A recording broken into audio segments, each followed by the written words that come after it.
Alright, hey everybody, welcome to another episode of TEWX Local Bowl 1987. We're back, books on the GCW.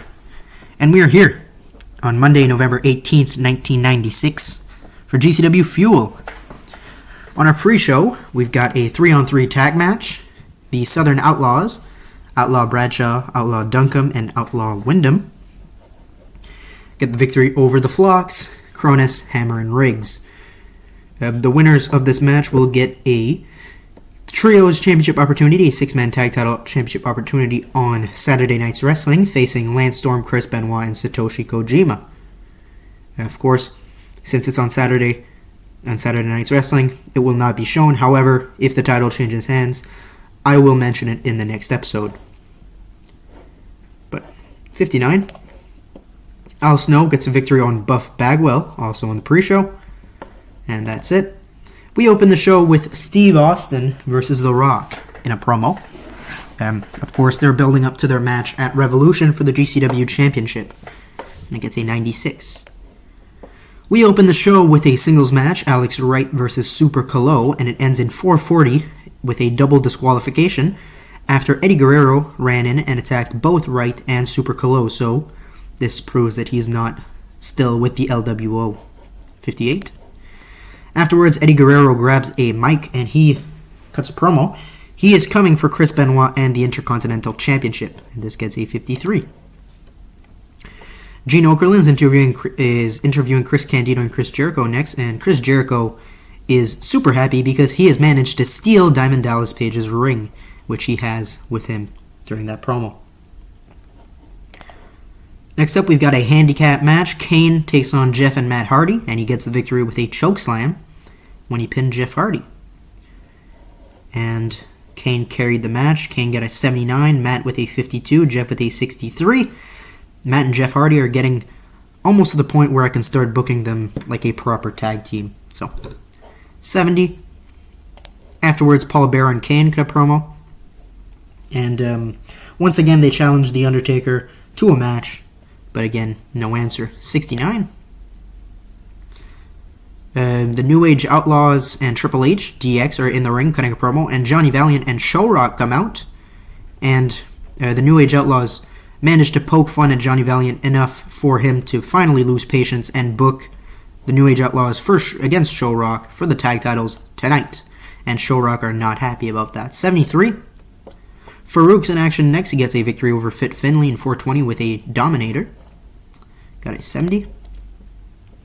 Afterwards, the Nation of Domination and their newest member, Ahmed Johnson, come out and beat down Farouk to continue that storyline. This did not do as well as I hoped, but BPI are in the ring cutting a promo. Benoit, Storm, and Teddy Long. No Kojima tonight. And Booker T ends up coming out. Then Eddie. And Booker T will face Eddie Guerrero next week for the Intercontinental Championship opportunity. So it gets a 67. Cruiserweight title match is up next. Billy Kidman defeats LWO's Juventud Guerrera, and it gets an 84. Fantastic. Good job by these cruiserweights. Creative finish did help, of course.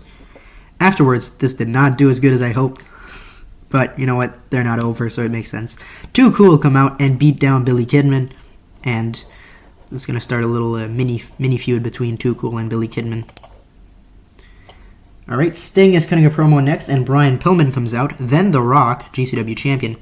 And it's announced that The Rock will be facing Brian Pillman. They agree to a match in 2 weeks. So not next episode, but the episode after that.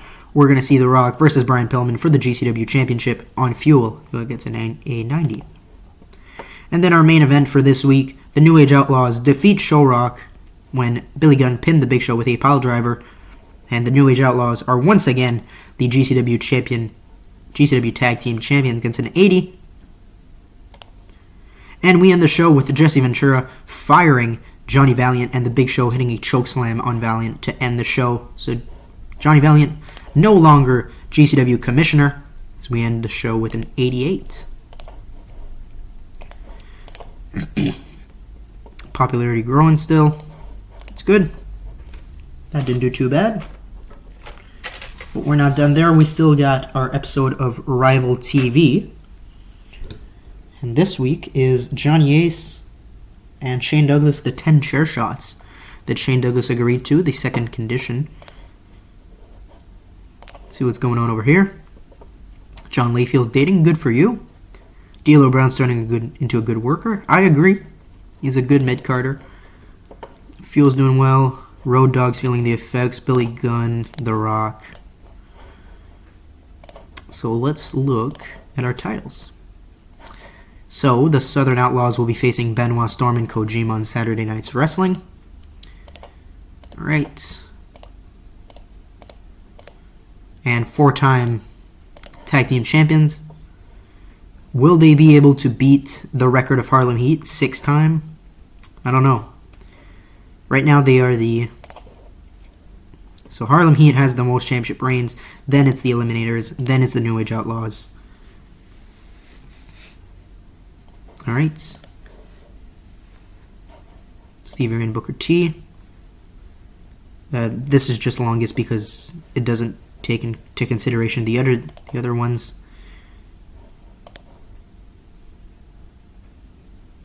I guess New Age Outlaws has the most, but that's probably biased as well.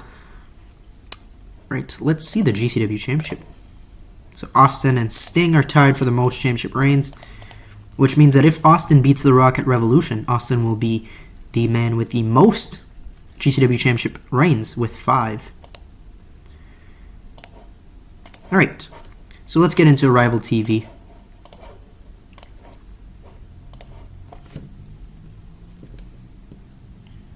Alright, good with that. Pick best venue.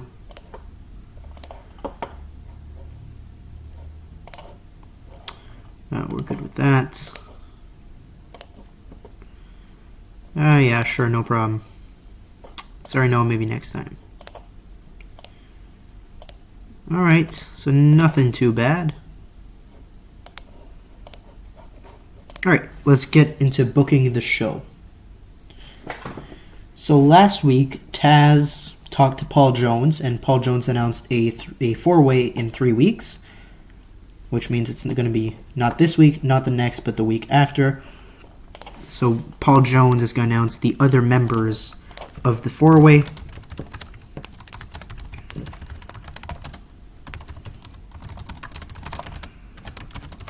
So this would be in 2 weeks from now. Give him 7 minutes.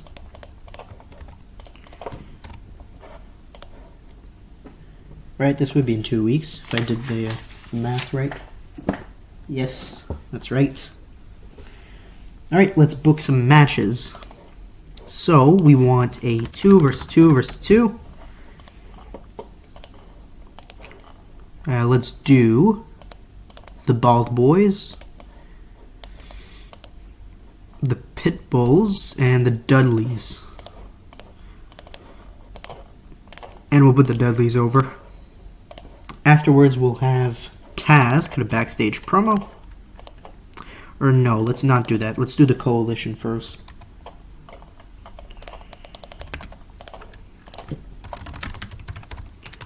Coalition backstage promo. That's going to be on Jerry Lynn and Justin Credible for the tag titles. Let's do another singles match. We're going to do X-Pac can get a victory tonight over Easy Money. 7 minutes with X-Pac getting the victory. Taz going to cut a backstage promo next.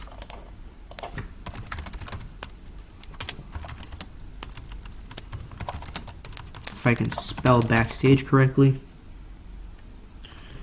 That's going to be on the Fatal 4-Way, or the 4-Way match in 2 weeks from now. Then we're going to get our main event match, but not our main event segment, because our main event segment is going to be the Johnny Ace and Shane Douglas segment. So for the match, we're going to do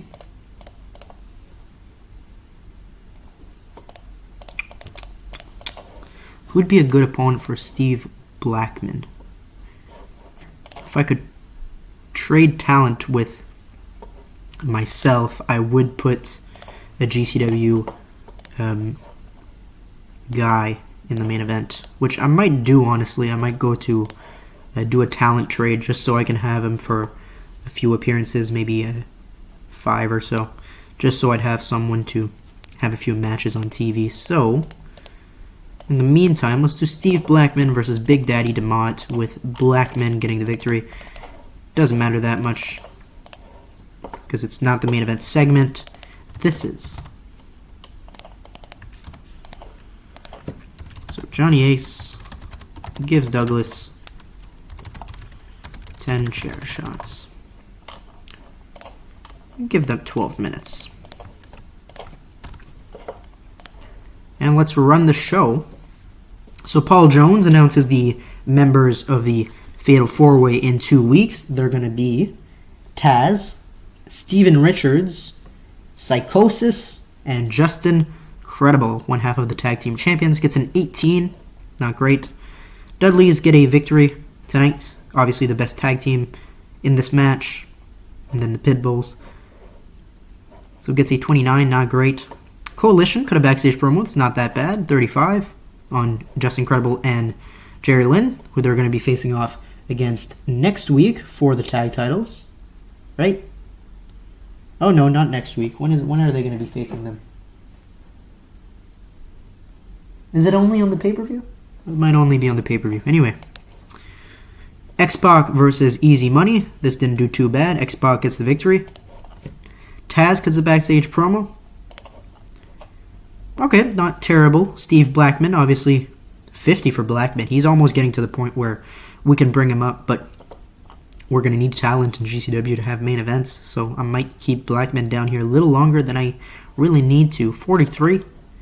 And afterwards, we get the 10 chair shots from Johnny Ace. Ends with Johnny Ace, the last chair shot, hitting Shane Douglas right in the head, busting him open, and Shane Douglas is stretchered out of the arena. 47, not fantastic. Growing our popularity across the U.S. and losing popularity in our main area, the tri-state region.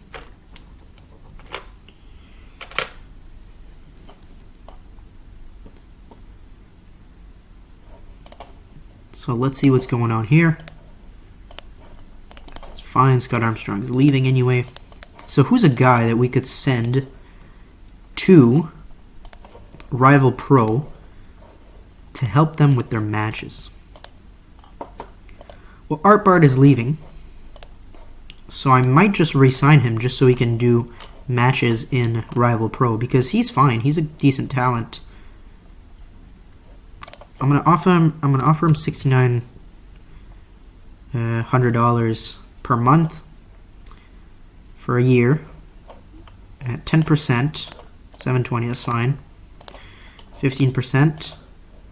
We're going to offer him that, and we're going to send him down so that he can go work with the talent down there. Who else is leaving that I could re-sign and that I could send down there? Nobody. So who do we have on our roster that we can send down and have good matches that we're not really using? Chavo is a good example for this, but you know, he is a cruiserweight, and we do have a limited cruiserweight division. Disco, I could send down Disco Inferno. I don't really have anything for him at the moment. Yeah, I might send Disco down.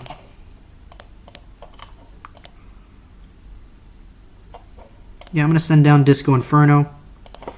And maybe I'm going to send down Mike Awesome as well, just so we can have the tag team.